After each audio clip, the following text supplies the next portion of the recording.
রাজধানী foreign service একাডেমিতে সম্প্রতি অনুষ্ঠিত জাতীয় ঐক্যমত্য কমিশনের এক বৈঠকে বিএনপির স্থানীয় কমিটির সদস্য সালাউদ্দিন আহমেদ গুরুত্বপূর্ণ কিছু মন্তব্য করেছেন। তার মূল বক্তব্যে ছিল নির্ধারিত সময়ে নির্বাচন এবং দেশের বর্তমান রাজনৈতিক পরিস্থিতি।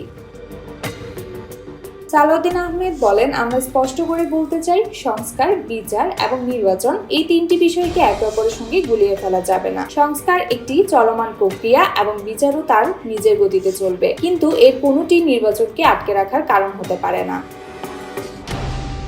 2-3টা গুরুত্বপূর্ণ বিষয় ছাড়া বাকিগুলো খুবই সাধারণ বিষয় উল্লেখ করে তিনি বলেন, দেশের বর্তমান পরিস্থিতি এবং আঞ্চলিক নিরাপত্তার কথা বিবেচনা করে আমরা মনে করি নির্ধারিত টাইমলাইনে অর্থাৎ ফেব্রুয়ারিতে নির্বাচন হতেই হবে। যদি তা না হয় তবে এটি শুধু জাতীয় নিরাপত্তাই নয়, বরং আঞ্চলিক নিরাপত্তার জন্য হুমকি হয়ে দাঁড়াতে পারে। আমরা আরো বলেছি, জুলাই সনদে কিছু ক্লেরিক্যাল ভুল আছে যা আমরা সংশোধন করে দেব। এটি একটি সাধারণ বিষয়, তবে এই সনদ একটি ঐতিহাসিক দলিল, রাজনৈতিক সমঝোতার দলিল। আমরা এটিকে মুক্ত দেখতে চাই।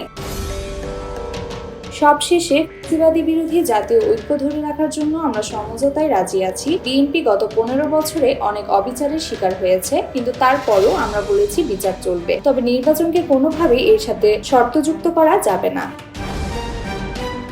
সালাউদ্দিন আহমেদের বক্তব্য থেকে বোঝা যায়, বিএনপি দ্রুত একটি নিরপেক্ষ নির্ধারিত সময়ের মধ্যে নির্বাচন চাইছে এবং একই সাথে তার জুলাই সনদের মাধ্যমে একটি রাজনৈতিক সমঝোতায় পৌঁছাতে আগ্রহী।